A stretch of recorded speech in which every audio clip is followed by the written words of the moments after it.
Hey, it's your girl, Nycci Nellis. Welcome back to another industry night. I am coming to you today live from one of my absolute favorite places to be.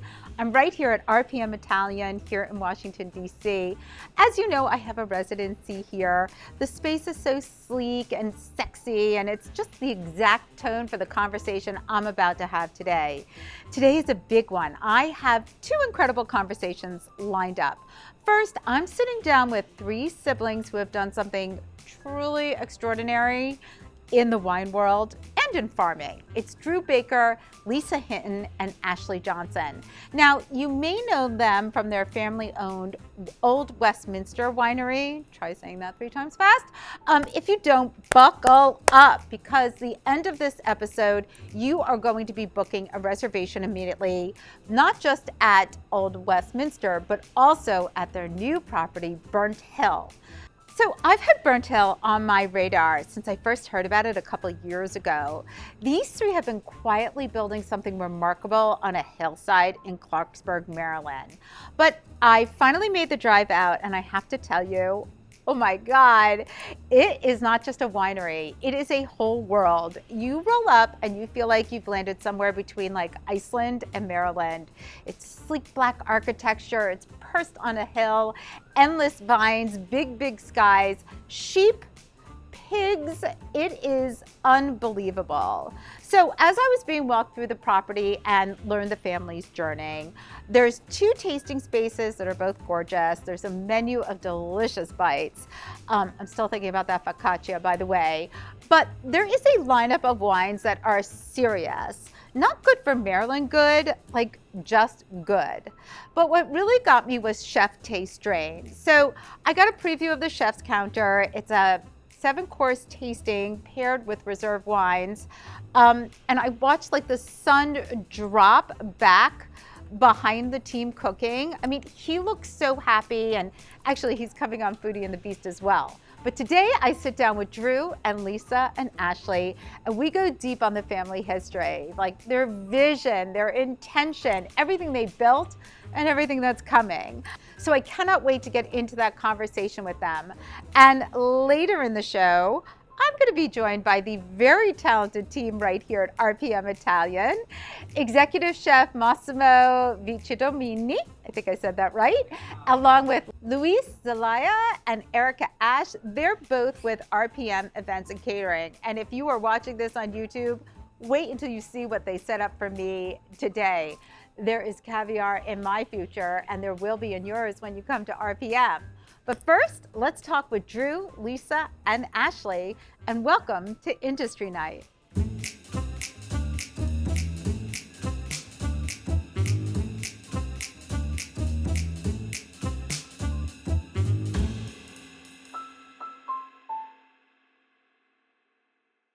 So we are going to be talking about Old Westminster. Oh, that's hard to say. Old Westminster. Old Westminster. Like it gets stuck in my mouth. Okay. So, and the family origin. So I really want to talk about, because you guys are here to talk about Burnt Hill, because I was just there and it's so fabulous and beautiful, but you have this rich family history.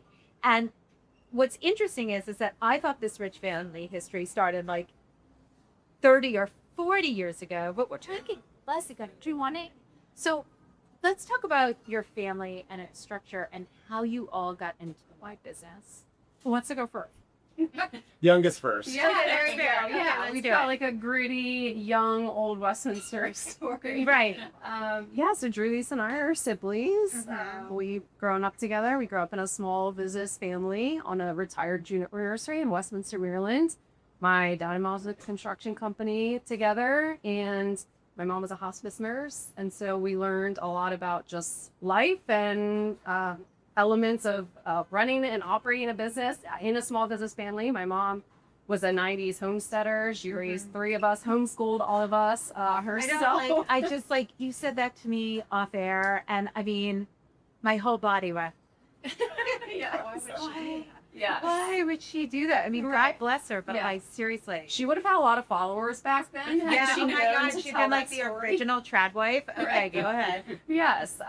So a lot of the DIY projects that we did worked out pretty well because my dad, as a carpenter helped along the way. Right. And then in 2008, with the Great Recession, that was a tough time for our family. 3 of us were away at college at the time studying, and Were you all at different schools? yeah.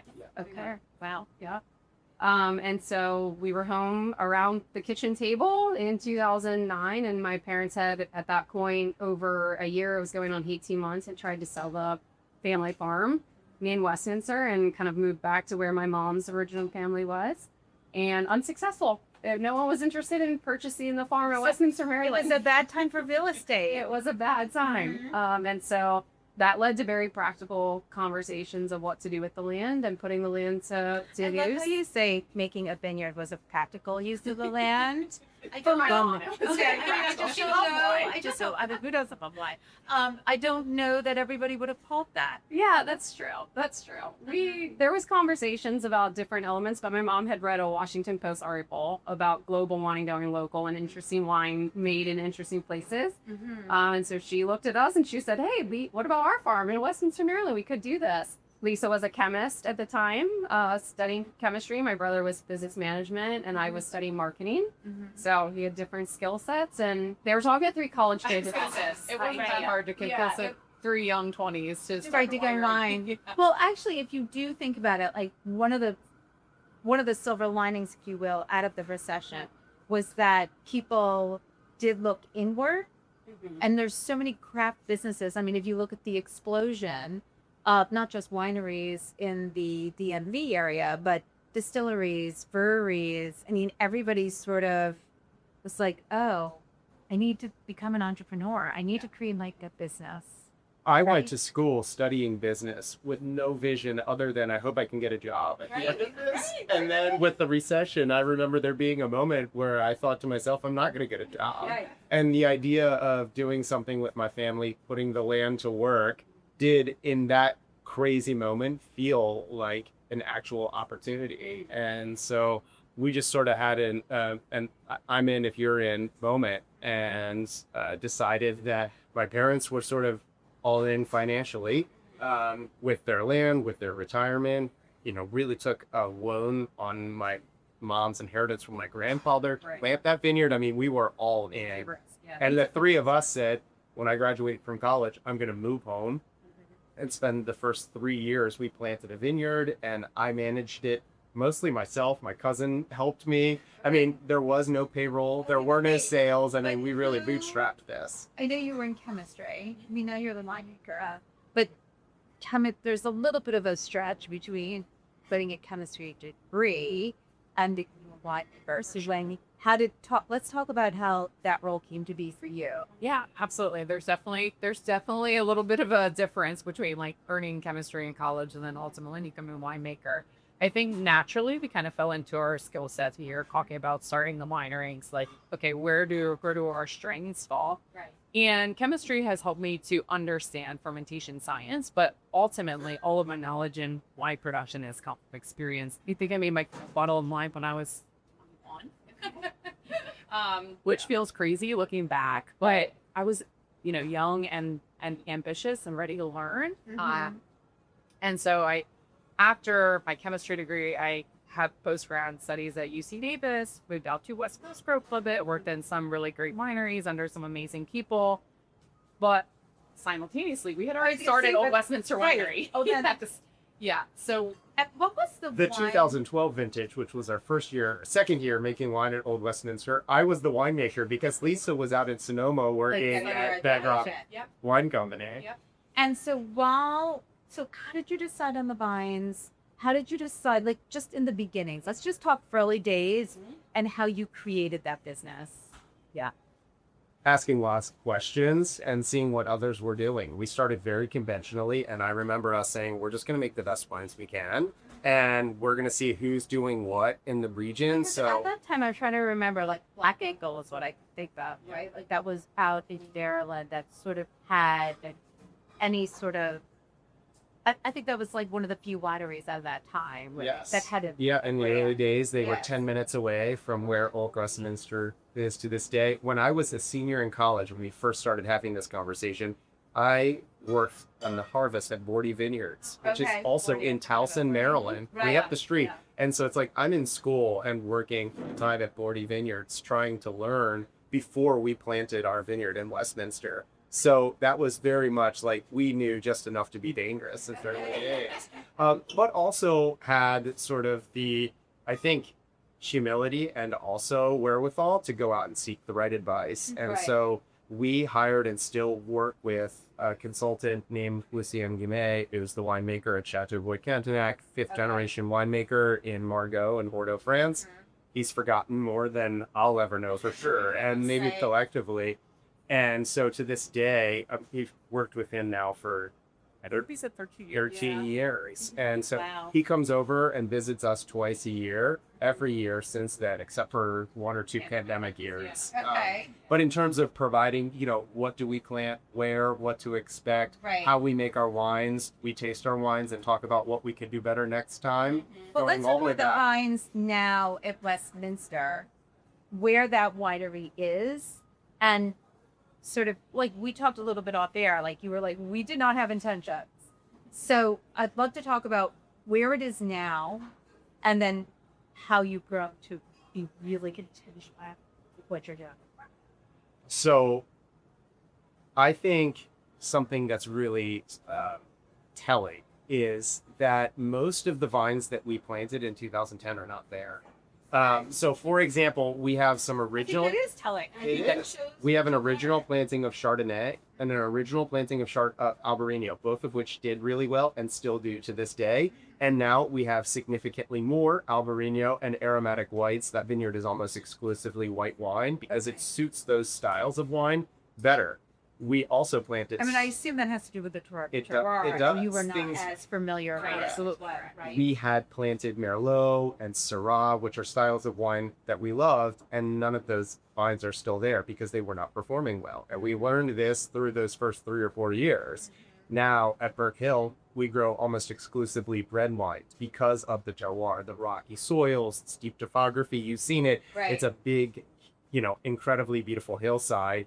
And it lends itself to red wine styles. By contrast to Old Westminster, we're very different sites. So now we have realized what varieties of styles of wine each site supports best, and we lean into those strengths. And that was not something that we knew on day one, but we learned over years, and now today are sort of meaning all the way into that. And we've learned that about Maryland as a whole too. Maryland it's kind of a small state, and you can drive an hour in any direction and have a very different influence, soil type, climatic. You have Eastern Shore, and then you have the Appalachian Mountain Range, and so America in miniature. miniature. It's very true. So it's been pretty just insightful as we've learned over the last 15 years, just in totality, like the different vineyards that are growing and all great varieties are doing well, and so that's what's I think have been on the journey. So as you all decided your roles, like you come back from UC Davis, you're like the any fine stuff.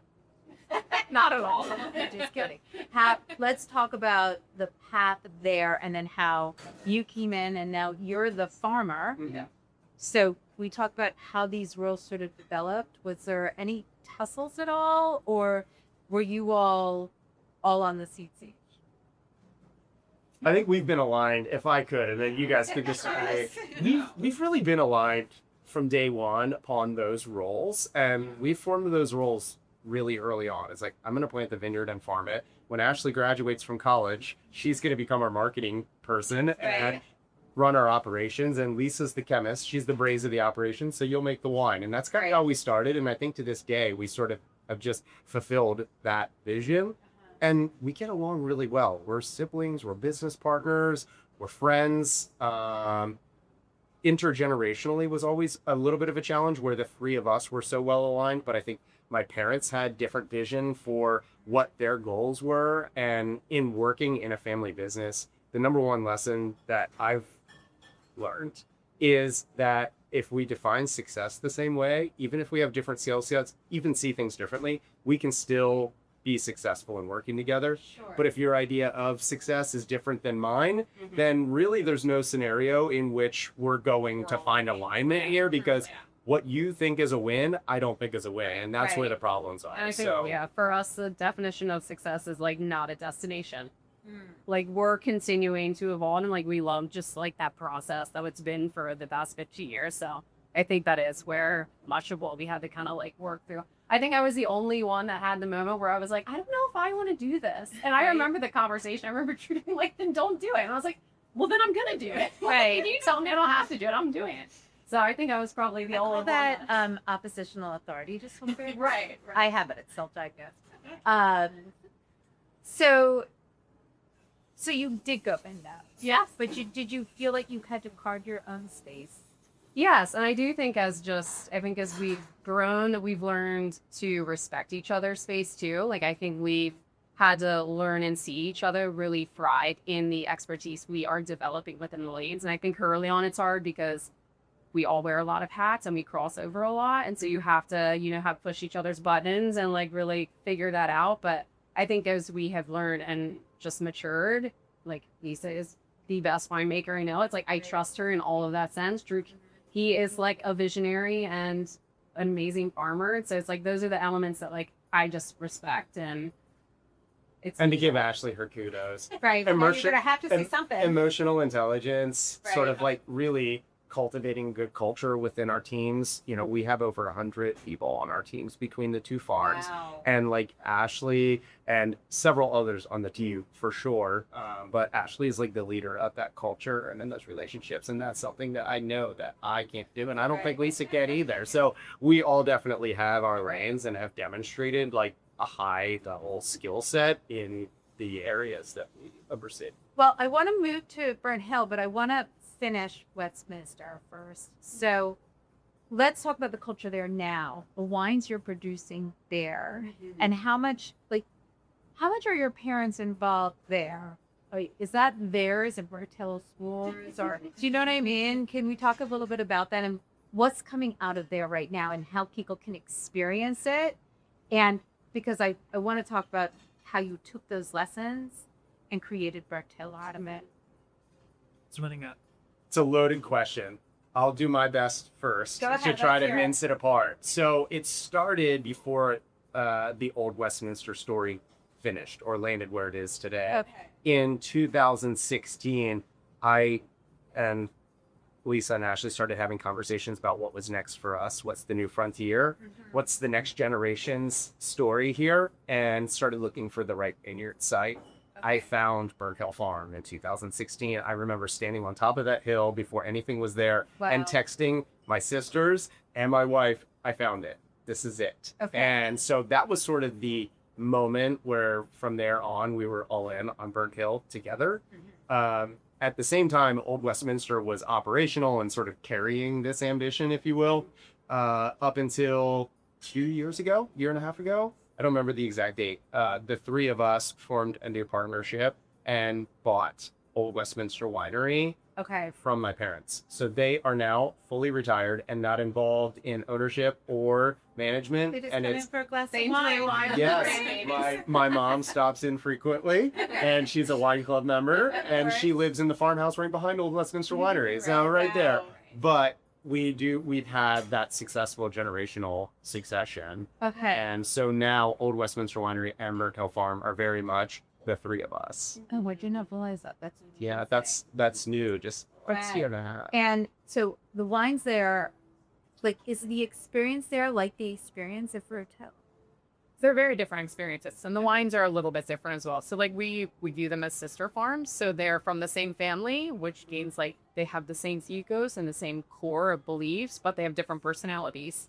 And so like our mission at Westminster is just to poke to each one. When people come there and have an experience and they step onto that farm, they're to see, delicious foods that come from the land and also paired with wines. The wines for Old Westminster are more of like, they represent, like Ashe was talking about, it's American miniature. It's like, yeah, it's very much a regional wine project. So we're working not only with our home vineyard, but also other growers from around the state who we work really closely with. Like Drew and I visit those farms throughout the summer and work really closely with the people who are either growing them or In the order to farmers use there. their grapes? Yes. Okay. Yep. Yes. Exactly. With different relationships from management to sourcing the fruit to sourcing the entire vineyard. So different Different levels relationships. depending on that specific vineyard. Right. And then by contrast, Burr Hill Farm is an estate project. Right. So it's a single vineyard site. Mhm. So that's why she mentioned that, like, same ethos, same winemaker, same place, but one is a regional story and one is a single site story. Okay. So you have Westminster, it's up and running. Is it as I have not been there. So I guess I just want to know, there's a formality to me at Barfields because you had such very curated experience there. Is it the same at Westminster? I describe Old Westminster as the most charming, lively, fun experience. It is just when you're there, you feel like you're in an oasis. It just feels very like laid back, comfortable, familiar, but also it's elevated, but it's almost like private cabanas that you enjoy your wine and you're around the table with people you love. You lose track of time. You're just having amazing food and wine. It is seated. It is by reservation. So yes, it is not a belly up at the bar. Was that an OA's thing? No, that was a pivot In the after- pandemic. During So- the pandemic. We closed for 3 months during the early days of the pandemic, like Sure. everyone else. Right. And then our local health department said you can open again, but only outside, only social distanced, and preferably with physical separation between tables. So we started with these plastic igloos. You remember those? And we just had a sea of these things. And it was like, it was horrible. but Anytime over it was- 30 mile per hour, we'd have to put them back together. Oh my God. Yes. However, it did teach us that, like, these aren't it. Right. However, This concept. this idea of having an outdoor venue, and it's like, if we could make this like private and beautiful and like chic, like this is a vibe. And thankfully, my dad was a carpenter. I was gonna say, it sort Literally. of just We occurred knew to a me. guy. Yeah. Because I was thinking about like your tasting room. Right. I was thinking like, because I was thinking like 2008, like it's Yeah. so hard, like you're Yeah. already investing, but yeah, get a good especially At Old Westminster Winery, the house, the winery, the tasting room, all the building, the cabanas. My dad built all of these. Wow, Yeah. that's amazing. Yeah. So we would have Every freezer person's these. skill set was Yeah. expanded. And so in 2016 you said Bartow, Mhm. and did you already know when you saw the land? Because you're a farmer now. Mhm. Did you know about the terroir there? Were you aware of I it? had a Was it sneaking more suspicion. about the It aesthetic? was, no, it was soil first. It was a farm first. And I was working with a geologist, Ernest Beasley from Charlottesville, Virginia. He's one of the preeminent terroir geologists in the world. And he was working with me on a contract basis to find the best vineyard site. We had looked at other vineyard sites, set parameters. And so when that particular farm came on the market, it was of interest to me because of where it was within the When farm. was it? So it was abandoned at the time, but it had previously, over the last 150 years, it had been a charcoal, potash, lye, tobacco, cattle. It had been everything. The gentleman who had farmed it previously in the spring of 2016 passed away. Had one daughter who lived in Pittsburgh. Right. She grew up on the farm by herself with her dad. And so she couldn't take care of the land. And so she ended up selling the farm. But when I went out there for the first time, I was standing on top of that hill, and an old beat-up pickup truck came up the hill. And an older farmer gentleman from up the street said, "What are you doing here?" And I said, "Well, I understand this farm might be for sale, and I'm a farmer, and I'm interested in it." He said, "I hope you're growing rocks, because that's the only thing that George ever had luck with here." Okay. And as it turns out, that is exactly what I was looking for, Right, because 'cause you in wanna his go mind, he's rocky. like, "You can't grow corn, soy, Right, wheat here." right. And I was like, "Actually, I do want those depleted rocky soils." And so that was the first sign that I might be onto something. How fun. But I dropped a pin and I sent it to Ernest, and he said, "Let's go dig pits." And we were up there the next week digging what looked like perk tests to see the soil. Okay. And the more observation pits truth pits, he calls them, that we dug, the more we liked the soil we were looking at. And we were just sort of building these data points, and quickly got to a point where we said, there's a lot of promise here. And that was. And at what point did you decide? I sort of want to know where you come in on the process. So, at what point did you decide? The quiet one. I know, no, but I want to know, because it's a farmer and the winemaker. At what point do you come together he picks he picks everything, right? Well, we do everything. It's in tandem collectively. for Okay. sure. So it's like He's like, hey, It's a sounding board. right. a vigneron is a fancy term for a wine grower. It's I like mean, you're I growing can see that ingredients wearing my for head, a winemaker. but I cannot pronounce it. Yeah. There's no world where that word comes out of my mouth, right? I Right. just don't have Just it. say wait. I Yeah. just, It's a wine grower. I know what it Um, is, but I yeah. can't say it. It's Yeah. the G. It's the G that screws me up. It's the hidden G. I can't do it. That's all my French stuff. Yeah. So you knew what you wanted to plant there? You were advised on what to plant there? You had this super rocky soil?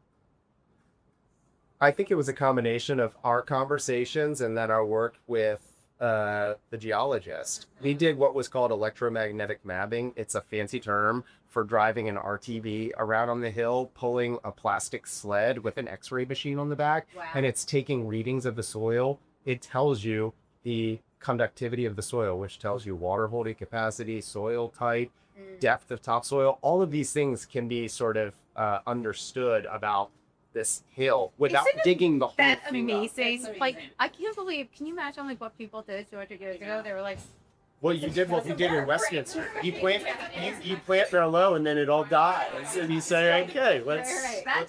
The Chardonnay is looking great. Let's try more of that. Right. We also started working with who is now a dear friend, Lucy Moran, who is our vineyard consultant. Okay, was there with us through every step of the process, and we had really leaned on her heavily. For she is very aware of these different soil variation, what everybody else is doing. right. And she's been in the industry for a long time, and she works closely with the nurseries, and so she's just very in tune with wine growing on the East Coast. She was named one of the 50 most influential people of American wine in the 20th century. So Wow. she's a big deal. Yeah, she knows what's going on. She knows what you're doing. Her personality is just amazing. But we had been working with her from the very start, and so when we were digging pits at Burnt Hill, she was there, and so she was there to kind of help guide our decision making. And Burnt Hill from the very start was okay. We're using these clones on these root stocks, different. Did you take anything from the original vineyard? Or no, you started totally from scratch? Yeah. Okay. Yeah, but I would say But at the end of the day, it's educated guesses. And like you don't get it perfect, but the more data that you start with, the more refined you're getting. At least you know what you did and why. Right. and you don't do it perfectly because at Burnt Hill we have already up the Chardonnay Yeah. that we were From the frost on April 21st. I was going to get to the frost. Yes. It's going to be at the end of the show. I'm running up early. That's okay.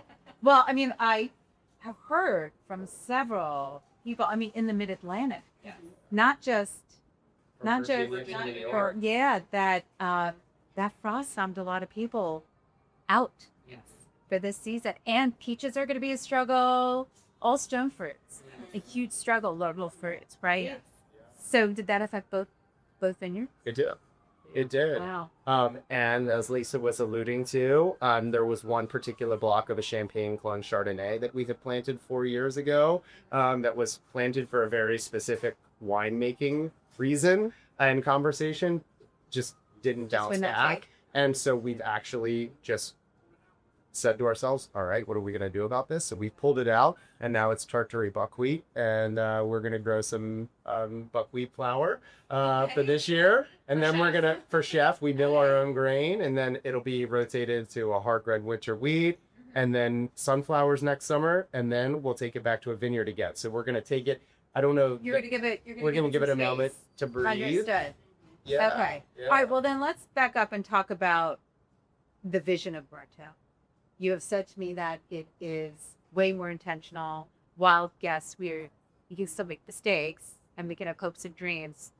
Collectively, what did you want this vineyard to look like? Because it is visually stunning. It has a very unique aesthetic for a vineyard, and there's also a way to experience it, which, there's a real mix of vineyards out there right now. I think I mentioned to you or I always think about when Rucker and RDV started RDV. Like, that was the first place, 20 years ago, or maybe a little more, where you had to have a reservation or had to pay money. Like, you couldn't just kind of come on in and do whatever. It was everything was sort of set in place. And it seems to me that you inadvertently took on that model without maybe even knowing about it. So how did you take the next steps when it came to how you wanted people to experience the vineyard, from the aesthetics to the wine to the entire experience? I think if I could sum it up in a singular word, it would be connection. We just wanted people to be able to have the connection between the land with the wine, the food element, being able to connect with them personally. And so a lot of the old picnic model of visiting wineries is lacks connection. Yes. Oftentimes it's kind of like at the tasting bar, you taste through a ton of wines quickly and then select what you'd like and go and sit out and have your cheese board that you packed from home. And it's like there's a lack of connection with where you are and the story behind those elements. And so I think for us, I think with Burnt Hill specifically, the three of us all could see the vision of the land and like the vineyard and what the taste experience is on top of that hill, literally before we even purchased the property. Well, and the funny thing is, it's a place that we kind of like kept secret for a long time, and we've been farming for over a decade there, just very quietly, and we kind of kept it close because we're like, this is where we're raising kids, this is our paradise, and we always say like that's what I'll call it. We call it paradise. And so we were, we kind of like kept it close to us for a while, but when you stand up here, it's hard to not envision share it at people. Yeah, it's a magical place. Yes. And so we had the vision from the beginning about like, okay, how are we going to share this place with the world? We knew that it was going to be something like this couple. Well, for people who haven't been there, let me discuss the setup a little bit, because it's like 3 houses, but it's a very, the aesthetic is very specific. It has this real Nordic, but like I feel like I'm in Iceland. So the first time I stood on that hill, before anything was there, Yes. it was just a field with an overgrown meadow, wildflowers. There was a sunset. I felt like I was in a Scandinavian wilderness painting. Okay. It's like, this is just where am I? Clarksburg, Maryland? Right. It just never crossed my mind that a place so beautiful in that moment. No, I'm a resident. So I love it. But I never imagined that I would find something like that site there. And when I stood there, to Lisa's point, it was like, wow, how do we capture this and share it? And so the idea behind all of the architecture and sort of what exists there now was this minimalism and the idea that the environment, the nature around you, is the art. And so we wanted to create sort of this like these strong forms, but nothing overstated. It's beautiful, it's understated, and it's immersed it's not in that ornate, hillside. if that's how you want to say it. Yeah. But I think when people hear minimalism, they but it's not luxurious. There is luxurious. It is when you see it while you're driving up the hill, you're like, oh, I mean, it is a minimalist design, but it is not minimalistic in its quest. It does. Yeah, I think about the quote on the first page in our menus that you're gone with, which is that perfection isn't achieved when there's nothing more to add, but when there's nothing else to take away. And it's that idea that it's perfect and nothing else could be added to make it better, but it's not missing anything. And that's kind of what we were shooting for when we designed it, is you get all of the elements that a guest needs, both visually and aesthetically, and then obviously all the way through the hospitality, the wine, the food. We do our best, but not to add anything beyond. So funny that you say hospitality. I don't guess a lot of people think, oh, go to a thing and I'm going to experience hospitality, but it is really, really important to that experience. Like, so let's talk about that experience. We'll get to the wines, but I want to talk about Tae and Tae Strain, the chef there, why you brought in somebody like, why move away from the charcuterie boards and the cheese boards, which are delicious, by the way, but Yeah. what made you guys decide to not only have a more expansive menu in your regular tasting rooms, but then create a separate experience with him? Well, we are a regenerative polyculture farm, so many of the elements that we are growing and raising and care deeply about are beyond the vineyard. So while that's the core of what we're growing and raising, we also have Leicester Longwool sheep, and we have Mangalitsa pinks that are gorging in the woods. We have 11 beehives in our apiary, mushrooms that we're growing. So all of these different elements are working together. Wait, when you said mushrooms that you're growing, I mean, mushrooms grow on their own. Are you Yeah. growing something to help?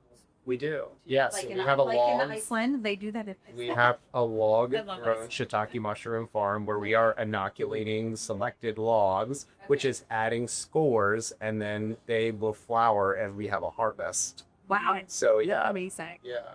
And do the sheep and pigs like go through the vines to help do the Yes. fertilize, right? After Yes. harvest until bud break, so late October through early March, they But do are they in eat the all the vineyard. grass, right? They do. have, They like, do. It's natural. They have meadows. aerate the We soil. don't with soils. We have the Leicester Longwools that graze. I don't know what this look like. They're very woolly. Okay. Well, you share that. I was gonna say, do you have to share? Yeah. We you do. have We wool do. too? Yes, And you- yes. yes. I thought Yeah. maybe you didn't see them when you. I didn't. We didn't see. I heard the pigs, Okay. but I didn't see any. Okay. Okay. There. You visited in March. We were actually Actually, we were there in April, and we were on April. one of those rare April nights when it was like 80 degrees. I was gonna say we visited you when it was very warm. And it was so gorgeous. And I was like, your patio had not been set up yet. Because, Right. like, you know, the next day it was probably like frenzy. But it was spectacular. Yeah, I'm stunning. But no, we didn't see any. we have a season, so all of these Leicester Longwools have had little baby lambs at this point. So this is February 27. Oh my God, I'm going to That's- share this on my Instagram. Baby lammy. Oh my And if you God. come through, Okay. that's one of the mamas, so that's what they. Yeah. But you have to get them sheared. We do. And then what do you do called the wool? I have Do you have a lot of wool bags, sweaters? and I could fill this restaurant with bags of wool. Yes. Projects are coming. Yeah, so my wife makes art. Okay. And so when you go into the tasting room, there's a beautiful piece of art on the wall, and my wife and Maggie Neal, who works with us, Old Westminster Winery since Right. the very early days. Talented artists. feel like Oh, I this- know Maggie. Yeah. Yeah, and started. Wait, Maggie. You said Maggie. Maggie Neal. Oh no. There's a Maggie here. Oh, okay. Oh no. Different artist. Different artist. Okay. Maggie Enza. Yes. Okay. But there is a. Let's go into the regenerative. What does that mean? I mean, I feel like we're talking about some of it. So I think to be as specific as I can, Yes. we just view the farm as a single organism. So whether it's the vineyard or the animals, or the other wildflowers, everything that we do on the farm is done in a way and at an appropriate scale to benefit everything in a symbiotic relationship, which means we grow figs in the woods, but not too many. We're reverse engineering the health of the soil, not filling a spreadsheet. And so everything needs to be done at a balance that feeds the farm. Nothing in, nothing out at its best. And so Okay. this is a biodynamic principle as well. But it's this idea that Which everything everybody is has better. always said like biodynamic is like voodoo, right? Like There are elements, there's elements, Yes. but this whole idea of a farm being an organism that is capable of healing and regenerating itself if we work in tandem with nature is a Steiner principle. That is a biodynamic principle. And I think there's a lot of common sense and science that supports that. So for us, it's about growing food and wine and raising animals in a way where everything on the farm is better because of our activity. Well, I mean, that's a respect for the land, Yeah. right? I mean, I always think back into Dustin at recently, be a huge drought, but also they were out protecting the land. Yeah. They didn't fire there. Think you're doing different things that just so that the land, your veins, healthy. Yes. And Yeah. I'm hearing it. So I think the vegetable farming, in a sense, has a reputation for being exploitative. It's like we plant, we plant, we add nutrients, we take, and we move on, or we keep doing it over and over again, and we will rotate only so we need less inputs. But it's exploitative, and so regenerative farming is this idea again that yes, we are building healthier soils because of our farming. It's healing the earth. We're not taking from it. Okay, so let's talk about the wines. So now you're doing more reds. It is all single origin, right? So we're sticking to the vineyards. What got your juices flowing? What were you excited about? What you would be making there? Cool. There are a few things that like immediately come to mind. One is the integration of just not only growing the fruit on that farm, but also like full circle and being able to enjoy the wines as like we're just now releasing our very first vintage, but those wines are fermented with native yeast from the environment, and they're fermented in these ashwood foeders. So we, so they're large format barrels, but they're made from ash trees. Okay. So we have ash trees on the farm. Of course you do. Well, it's one of the things that I get excited about because it's unique and because when we first harvested these trees. So wait, you're cooperaging your own marrow. So we harvested our own trees. Is your dad doing that? And now that's outside. So writing that note down. I have a job for your dad. Yeah. He should be making the barrels. Okay, go ahead. Well, we upcycled these trees because they were being devastated by the emerald ash borer. Okay. And so before they were able to hit the ground, we cut them off and upcycled them, send them to a cooper in the Midwest. Okay. Our friends at Foeder Crafters. crafters. Yeah. Okay. And they crafted them into these large format barrels, which are called foeders. Okay. And so how much bigger? I have not heard that phrase yet. They have a footprint about the size of this booth. Okay. And so they're they're really about big. 12 feet tall. Okay. Yes. Yeah. And so it's just like a really beautiful way to experience the wines. So the wines are fermented in those tanks. Yep. Interesting. So it's grapes grown on the hill and then fermented in vessels on the hill with yeast from the hill. Yeah. And when we called Foeder Crafters of America to say like, hey, we have these trees, we would like to do this like custom project. They said, what type of tree is it? I've never worked with this. And of course, I'm a little worried the very first vintage. I'm like, we're making our very first vintage. Our very first vintage of wines. And we want to use, oak or wood, not oak. Ash that we have no idea how this So is what going. I was had it? never had a wine. I was just gonna say. No one has. Yeah. But So like, what was it about, in your chemist mind, what was it about ash that you were like, It had nothing to do with chemistry and more to do with like the flavor profile of the wine at the end of the fermentation. but it didn't. So if I could, I remember a You conversation. experimented. I want to understand more. So go ahead. I remember a conversation with Lisa and Lucienne where this idea was first emerging, and it's like let's upcycle these trees, and Lisa and I were discussing like, do we think it will be good? And I remember Lucienne saying, "Doesn't matter. Are you going to do it or not do it based on whether we all decide right here what it's going to taste like?" And it's like, actually, no. I think this is about an exploration of terroir of this site beyond just the grapes and the yeast, but also the trees that are native here. And it's like, obviously, we hope it tastes great. Right. However, this is an experiment that we're going to try. So did you just make one? Like I have visions of like. We made three. Okay, so like soaking like the wood and the wine and just being like. We went all in. Yeah. Okay, we Yeah. like I harvested the trees and sent them to the Midwest. Wow. And then 2 years later, we Spoiler had alert. It worked. It worked. But so you had a specific style of wine in mind with that one? So all of our wines for the very first year and subsequent years have been fermented in these ash Okay. beers. So let's talk about the different varietal that they're putting on there. So one of the cool things about the Burnt Hill project that was started from the very first year is keeping all of the individual varieties, clones, all separate. So we are fermenting really small lots. Okay. Single barrel selections and then small blends. So we have wines that we have like a single barrel or or maybe you had a gamay or remember we had these May. these are single barrel selections. So when we release a Cabernet Franc, it is Cabernet Franc clone 214 grown on rootstock 101 Fortis. That is one single barrel of that wine. And so the idea is that we're creating wines that really showcase a sense of place And that variety grown by us, the people who love this place, and then also represent what we feel like this site can represent, the Cabernet Franc, Gamay, Pinot Noir, whatever that variety is, in its truest form. It's a logistical nightmare a little bit because she's got to keep all of these different. I know. So it's for context, we have 18 different cuvées or labels from one site with 1,000 cases of wine. So this is 1,000 total. Yes. 1,000 total.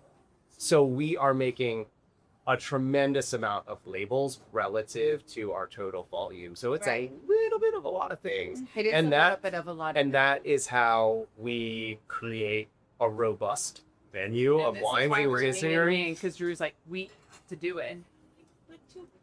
It sounds amazing, The and I would logistical love to nightmare drink is it. worth it. Yeah. But yes, it's totally worth it. And it's like, it is So how many? How many SKUs do you have right now? 18. 18. Correct. And To are put it you in mixing context, any? at Old Are we Westminster, playing at all? Yes. So we have some single barrel selections, and then we have blends. Right. So Counterfeit. yeah, it is a counterfeit blend. So for example, we're growing this variety that my brother really loves. It's called Reagan, and for all of their ways of Reagan, it is a variety that is a cross between a Jefferson Mule Third Out. we have Chamberson and Mule with our gout, and it is a super acidic but very dark fruit concentration, and it's just makes a really fun, unique wine. So we have a single barrel of Reagan, and then we also have a blend called Field Corns, which is predominantly Reagan with a little bit of a couple other varieties. And so we have just like these counterpart blends to a single variety. And it's a really fun way when people come to experience the magic of Brook Hill that we get to introduce these different blends via Zoom. Well, and let's talk about when people come to Brook Hill, because there are two different experiences right now, right? So you can go to, am I calling it right, the tasting rooms, right? The tasting rooms, sit down, also sap, Yeah. all bunch you, specific, good, and then pick a taste day or just order a bottle or whatever. But you talked a little bit about Tae. So how did you hook up with him, and why create a restaurant basically for just him with your wines? So in the early days, Brook Hill Farm, this is 2023. So I'm still in the middle of my treatments for leukemia. And we were having conversations about how Brook Hill was in a holding pattern at this time. But we were having conversations about what it would be ultimately. We were under construction, but it was a slow process.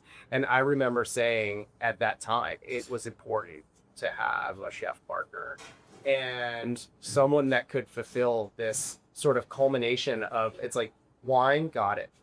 Hospitality, got it. The place, the foreign and fun for itself. It's like this food element is so afforded, not only to do justice by the food that we're growing on the farm, but also the experience that guests have when they come here. And I knew I didn't want to just hire a chef and then sort of dictate what was to be made. It's like I wanted a partner that had vision and narrative and story, much like what we had, that could be complementary to the Brook Hill story. And so this was a conversation internally, and Joey Vox is our sommelier, our longest tenured employee, is not a family member. And from the Old Westminster, he's been with us for over 10 years. And I remember him saying, you should talk to Tae. I went to one of his dinners with the Go Less Supper Club. He's amazing. I've done some pop-ups with him. He's so talented. So I reached out to him. And 2.5 years ago, Tae came and met with us at Brook Hill Farm. We were under construction. And I was... So was the tasting portion already something you wanted, or was it because of the excitement you brought to the program that you're like, you really want to showcase more? Yes and yes. Okay. So I think there was a vision, and then he definitely refined it. But I remember the first time he visited, he said, this is beautiful. I see where you're going. I'm not looking for a job. And I'll never forget that. And I said, great, I'm not looking for an employee. And so it was from there that we started having a conversation about like what I envisioned, sort of creating a platform for a chef partner to bring their own narrative in And I am so proud of the fact that the chef counter has that Asian American narrative, and that I don't know what's on the menu this weekend. Right. That is his menu. And I think that's the beauty of the partnership, that we sort of had mutual shared respect and alignment. And again, he's sort of the fourth leg with his own vision Sure. and lane. Because with that, you have the chef's counter, which is all him. Mm-hmm. How many seats? Is it 16? 12. 12. Yeah. And then, but then you can The sit. tasting room and the lounge. Right. And we're really building out those menus as well now, to sort of support that broader Right, narrative. because what's interesting about it is that you could really go to the tasting rooms and have lunch or dinner, really. Yes. And it's just what you. Yeah, it's the idea that you can go and eat and drink from the land. That is the vision statement. And so it's like, whether it's the proteins are from our farm or the Chesapeake Bay, that is sort of the sandbox that chef creates within. And then all of the other ingredients are either from the farm or from other purveyors, within a 10-mile radius of it. I think about how we, are featuring asparagus from Moon Valley Farm in Fremont County, 11 miles away. And that was great. She's Yeah. great. Emma's great. Yeah, so, there is that alignment where it's like what we do and also others that are well aligned with us, and we feature that on a plate. So when you come, it is the wine, but it's also the food, and it comes together in a way that people feel connected to the farm, right? That is really unique. It is really unique, and it's really beautiful. You mentioned your cancer, and I do want to just bring it up for just a moment because we are running out of time. But that too was a family affair. Can we just talk about it just a little bit, because you were running a business, creating a new business. You had a blood cancer diagnosis, Yeah. and then sisters came. Yeah. So Old Westminster started 2010. We bought Bourbon Hill in 2016. We had our first harvest in 2021. We were making our wines. They were turning out great. We had just started to materialize the plan for what is the tasting experience on top of the hill. Then April 10th, 2022, I was exhausted and I went in for blood work and found out that I had acute myeloid leukemia, and spent 450 days over the next 2 years at Johns Hopkins Hospital. Brain surgery, 2 bone marrow transplants. First, Ashli was my donor. And then 5 months later, I relapsed and then started over. And the second time around, Lisa was my donor. Wow. And yeah, by the grace of God and the best doctors in the world, I'm here. And so I am equal parts grateful for and proud of what we're creating, and also just like happy to be here. It's like there were more than moments where I wasn't confident that I was going to be able to see this, vision through. Sure. My doctors gave me a 5% chance to survive on diagnosis. So it was the worst. It was the worst type of cancer, but I had the best doctors, and yeah, it was a miracle. And so I'm so grateful to be here. And it does add a level in gravitas, and like we talk about sort of the farming and the frost and the way that Old Westminster Winery was born at the recession. And now I think a lot of the beauty in farming and in life is sort of born of how we respond to those moments in life that no one wishes for, but you really have an opportunity to sort of respond to. And so Absolutely. You can rise out of the ashes of trauma. Mhm. Absolutely. yeah, so Well, so thank you for sharing that part of the story, because not everybody feels vagina. Yeah. So I greatly appreciate it. I do wonder if maybe your Ashe trooper just what's so strong. Good. Maybe it's the all right. I love it. Two things before we sort of wrap up. First of all, you have a non-alcoholic program, which I think is really interesting at the vineyard. Can you talk to me a little bit about it? For sure, yeah. A little ode of that is Drew's cancer journey. He went through a time period of drinking less alcohol, and Sure. that didn't kind of like address our total passion for creating things that we love to enjoy and representing the farm. And so there were elements that like I love to make cocktails, I love to make mocktails. Right. We got lots of videos along the journey of Drew's journey of like he and myself and his daughter going out and like baking mocktails for Drew. Right. And I think that just kind of like evolves as we recognized when we started opening for Health Farm and wanting to share with all guests like an inclusive element of that you can enjoy for Hill Farm, even if you're not necessarily consuming learning. Right. And so that was something we really started putting attention to. And Lisa's making awesome water kafirs, and we're making a lot of different shrubs. I love making shrubs. Sure. So there's just like a whole line of different ways that we can showcase elements from the farm and make things that are delicious intentionally, not like a afterthought, but something that we are intentionally creating for people that for whatever reason are not drinking. And does that allow you to play a little bit in a way that is different for you? Definitely, yeah. Making a water kefir is really fun because it's a version of fermentation where I still get to incorporate other aspects of the farm. It's not just grapes. So we introed the water kefirs with peaches growing from the orchard, a little bit of honey seasoning from the apiary. So it's a way to incorporate other elements of the farm into this product. My favorite moment was with Chef Tae last August. It was the early crush pad when we just started harvest. And Tae had not ever tasted fresh pressed grape juice during like a harvest season. Like wine at the press. Right. Yes. And so Lisa invited Chef out to the crush pad. She was pressing our home vineyard Albarino, and he tasted it, and he was just like a moment of just like complete awe. I will never forget his reaction. It's perfect. Yeah, it's just like me. You can't copy like nature, like what that guy had perfect balance. And we felt like that was such like a moment where we did a whole new kind of initiative of harvesting and pressing some of this fresh pressed grape juice. So it's a reflection of the vineyard and the grapes that we're growing, but that it's unfermented. So Lisa's immediately freezing this juice to capture its purest expression. And then we share that at the farm unfermented. So we have a series of like unfermented grape juice from the same vineyards that someone can enjoy. Like Cabernet Sauvignon in a glass in two ways. One is fermented, one is unfermented. Cool. It's super cool. Yeah, that's really unique. It was that job. I just love all of your sort of dedication to being creative and not being stuck.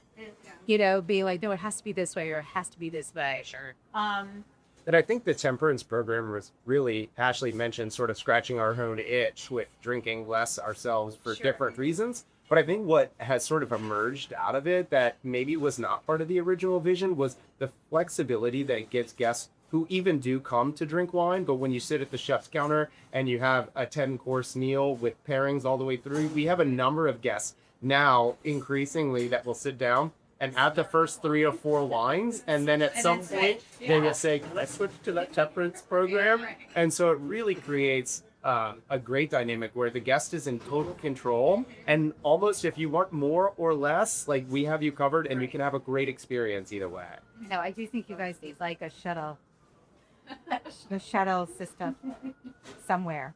That's another, that, or your mom will come up with that one. Somebody else can come up with that in the family. Cabins were a part of the original business plan. So Okay. they're still on the back burner. All right. They're coming at some point. So you will be able to have an immersive farm stay at some point.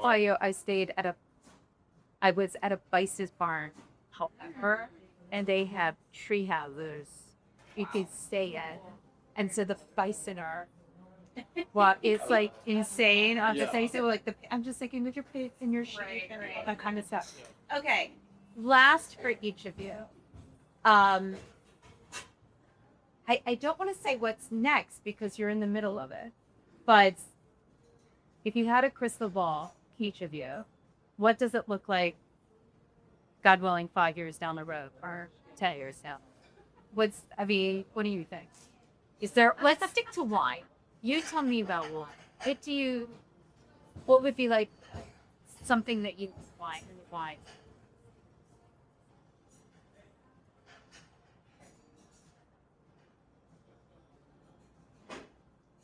Coming back to you. August. I don't know.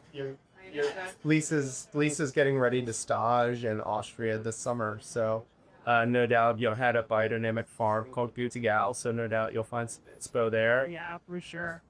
I don't know. Like, I think like Drew and I have been talking a lot about like, replantings and things that we're doing and that are gonna like kind of like the next frontier growing varieties that are maybe like a little bit experimental and a little bit niche.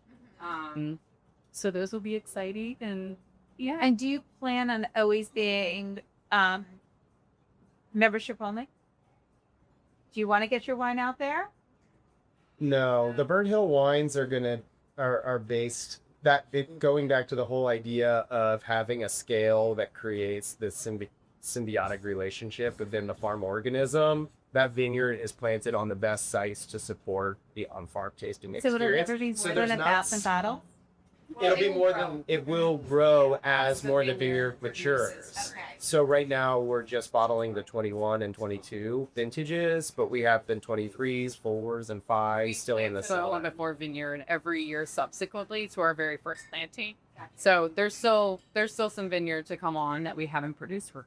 And then did you guys get devastated by that frost?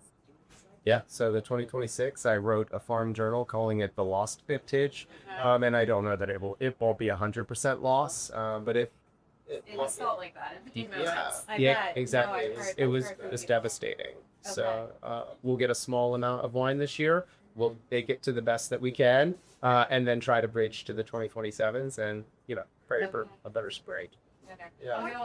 The 5-year vision. Okay, tell me. One element we didn't touch on is the 3 of us between our families. We're raising 10 young children. We got 10 kids between the 3 of us. Wait, how many do you have, Court? You have 4. I get 3 as well. Oh my So God. that's another big element. We're raising a lot of things on the properties, but I can I tell just like you. envision like a lot of barefoot children just Yes. running around that farm. That's right. That's what it feels like. For Yes. sure it is. And they rule the roost. For sure. But one element when we talk with them about the future is that they say the next project can't be a winery. They say make it something. So at Burnt Hill Farm, this is a 21 and over experience. Right. It's very curated. It's very elevated. So our kids are not welcome. Right. And so they always say, if we do this again, Not the next exactly. project. They say, Next whatever we project. do next Yes. cannot be like Family this. friendly. Yeah, Right. exactly. So something exciting and family friendly. Okay. Yeah. That's amazing. Yeah. I can't thank you, Bree and Nell, for joining me here today and for sharing your entire story. It's a unique story, and your commitment to each other and to your parents and to both of your wineries is really incredible and amazing. And I also think that you also widen your lens by bringing in a Tae, bringing in experts, and knowing what you don't know. So I really appreciate your time today. Thank you. Thank you guys so much. It's great to be here. Great. Thank you. So as I mentioned at the beginning of the show, I am here at RPM Italian, right in the Mount Vernon Triangle section of DC. This place is so sexy and so much fun, and it's always jam-packed, but they've made a little space for me here today. Caviar, of course, because if you met me. And I'm here with Chef Massimo. I'm going to make him say his last name because I keep messing it up. Chef Massimo. Vicidomini. You try saying that. So, Chef, I've been here a bunch of times thanks to you guys. Tell me what's happening right now for you all on the culinary scene. Like, what's turning you on as we get to the change of season? So, with the nice season, a lot of beautiful things coming on. We have the Dreams of Amalfi Coast dinner tonight. We have another beautiful But event. you're from the Amalfi Coast, Yes. right? So for me, it's a taste of home. Right, of For course. the guys, it's taste of Amalfi Coast. It's your home. Yes. So what does that look like on the menu? So every dish is a family inspired. Most of those dishes I learned from my mom growing up. So you're gonna find the pasta alla Nerano with zucchini. You're gonna find some tuna. You're gonna find some pasta with the clams. My favorite dish in the world. Some fun pizza with the mortadella. Some fried seafood, and a big variety of dessert. What are the desserts in the Amalfi Coast? So some of the most popular one are lemon inspired. That's what I was thinking. I was thinking of all the lemon prints and Yeah, all the so lemon. we actually shipped some lemons from the Amalfi Coast. Thanks Okay. to my dad. Hi, Dad. Hi, Dad. And so what we did, we made a lemon sorbet, and we used it to stuff the lemons with it. Right. It's a fantastic. And then there is this dessert that it became very, very popular as lately. It's called the fiocco di neve. Okay, that's easy for you to say, but go ahead. It's like a snow cloud effect dessert. So it's a super light brioche, and then it's stuffed with a cream made with a buffalo ricotta, lemon zest, and vanilla. It's a fantastic. You have to try to believe it. It sounds delicious. And what else? So like right now you guys set up a caviar bar for me today. What is it? You have your own caviar. Yes. Can you tell me a little bit about it? So what we do, we do a lot of events, and we cater to every people and every guest. So something special we do is the caviar station. So it's a different format of the 1 pound, the 1 kilo, the half a pound. In this case, What did we get here? half a pound. Half a pound. Super easy. Sure. So it's a hand selected. We went to the farms. I can't tell you where, but we went to the farm, select all the caviars we use for this. Beautiful curves. So this is Kaluga Yes. caviar. So is that the kind of Is the variety that variety? we use. Because I think of like beluga. Yes. Yes. This one, we like the pearls are very refined. The sapid is very elevated. That's why we like to pair with burrata cheese that we import from Campania, right? It's fantastic. And then we do a small station where the guests can play, they can serve it, as we serve it they like, they can have their own combination. Do you like doing, like, you're in this restaurant, right? And you have this massive dining room, but then you have the huge private dining room in the back, and you have the little boardroom up front. And then I know this bar space can be turned into private dining as well. Yes. So do you like that aspect of being able to do it in a lot of different ways as a chef? Or do you prefer like doing a table a day? What's your favorite? I honestly like a combination of both. Okay. And I love doing those fun and different stations. So in this case, the caviar station, but we also offer like the Japanese Wagyu station. Sure. So we have like beef coming from Japan, and we have different cuts, and we serve, to the guests table side. We have the Australian Wagyu station where we do another like a variety of cuts, and it gets very, very fun for me. Sure. So we get to do the usual pastas, the cacio e pepe, the pomodoro, and then we also dive into the caviar, into the selection of oysters, into seafood tower, into Japanese Wagyu, into Australian Wagyu. So the goal for us is to make the guest happy, what they're looking for, Sure. and we want to make sure that everyone has an experience that is custom tailored to them. Okay. So for me, it's very important to understand what the guest wants, and then we make sure that they're really happy at the end of the day. Well, that's why you would do so much private dining, right? Yes, You're so yes, busy. yes, yes, All yes. right. Do you want to set me up with a little bit of a bump here? You want to help me out? You will be fireplace, dude. Thank you. You're going to do one with me, though, right? You're not going to course. make me do it alone. I'm never gonna say no to caviar. Okay, me either. That's why you and I get along so well. So what am I looking for in this caviar? I think what you want to look for is the salinity Uh-huh. and the consistency of the pearls. I think Okay. it's fantastic, but that's my opinion. I'm waiting for yours. Okay, ready? Salud. Sanders? Mamma mia. Mamma mia. I can do this all day, by the way. Me too. Perfection. Thank you so much. Thank Chef. you. Thank you.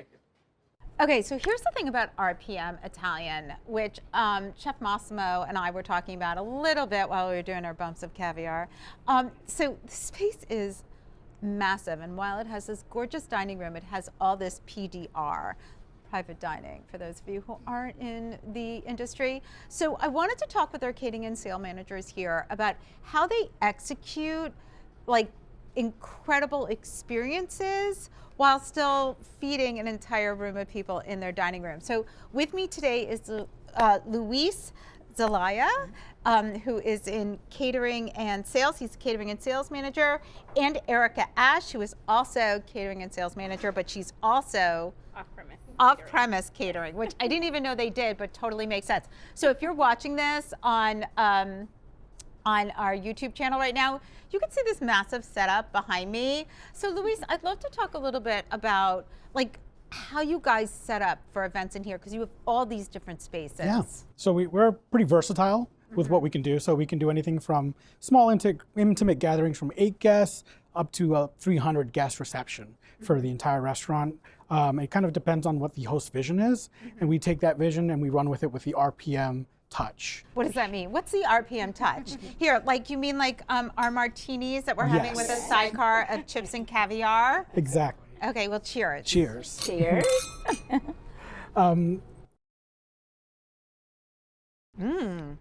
Ooh, that's a dirty, dirty martini. I told you. Ooh, I love that. Okay, go ahead, Louise. No, so everything about RPM is chic. It's fresh. It's new. It's elevated. So that's what we try to do with all style of events, and that's why people come to us. We have elevated service. We have elevated items to offer, elevated stations, just like this beautiful wine station we created with all of the things that we have that are special to us. Right. Like our Giuliana's Prosecco. It is Prosecco week, so we had to showcase that for us. But it's everything, the small details that make private events at RPM what it is. So, for example, we're in the bar area. If we wanted to do an event here, you've set up multiple stations. We have a caviar station, we have the wine station, and then we actually have like a pasta station over there. How many, what's our number here? What are we looking at for a standing reception? The amount of guests for the space would probably be around 150 guests for a standing reception in this space. Okay, and then your back room, how many? We can accommodate up to 84 guests in the back room. So we have, it's very event oriented, it's very event friendly, being that we're blocks away from the convention center. That does help as well with a lot of corporate events, but it's also weddings and stuff like that. We've had wedding receptions here. I was here when there was a little wedding reception right at the bar. It was so sweet. Yeah, so that's the versatility of RPM that we do. And people always come back to us because of what we can offer and the expectation of what we give them. Now, let's talk about off-premise, because it's a duh. I mean, obviously you do that, but I also get concerned about pasta as an off-premise thing. So how do you guys go about creating RPM elevated experiences off property? So yes, so we actually bring RPM to you wherever you are. So that comes with our chef that will travel with us, and we actually make all of our pastas and sides and all the things on site. Oh, okay. So we make it easy for us in travel, but we, like you said, pasta does not usually travel well. Pasta doesn't travel well. It doesn't. So we set up on site. Italian pasta. True Italian pasta. True Italian pasta does not travel Fresh well. Italian pasta, because all of our pasta is made in-house, fresh every day. Right. So we travel with that and we chef it right on up. We have our off-site chefs that come to any location, and they would bring that RPM experience. But do you also, like, I'm looking at this gorgeous decor that you guys, like, everything that has been set up for me today is beautiful. So do you apply the same thing when you go off property? We build an RPM restaurant wherever we are. So we've done small intimate settings where we can just bring a private chef to your home. We can actually utilize some of the items that you have at home. I have some clients that they have their own set of dishes and things like that, and they tie it into a theme and all that kind of jazz. So we bring that to you. Right. Or if it's a large space, we can actually build out an actual kitchen, and we do everything from your invitation to your linens to your flatware. Oh, so it's like a full design. Experience. We bring RPM to wherever they need to go. That is amazing. All right, well, I thank you so much for joining me today. Cheers. Don't forget to have your event at RPM. Knock it out and have some caviar. Yes. Thank you guys so much. Thank you. Woo! Well, that is a wrap on today's industry night, and what a day it has been. We opened with wine on a hilltop in Clarksburg, Maryland, Middle Eastern spirit, and I'm closing here in one of the most beautiful dining rooms here in DC. This is exactly the kind of day I like to have. To Drew and Lisa and Ashli, I thank them so much, because what they're building, not just at Old Westminster, but at Burnt Hill as well, is just amazing. It is beautiful, it is intentional, it is incredible, and it is really rooted in family and something real. You need to go make the drive out there. You will not regret it. And to Massimo, Luis, and Arrica, thank you as always, and the whole team here at RPM Italian for having me here.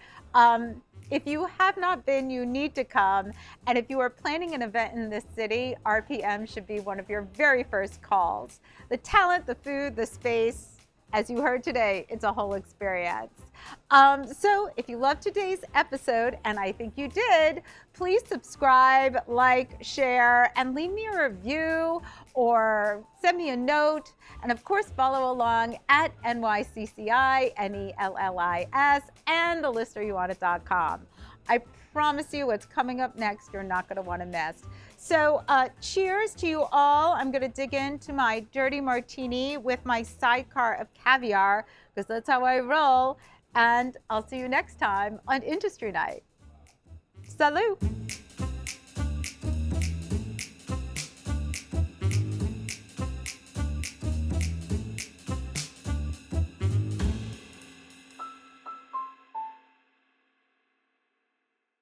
Produced by Heartcast Media.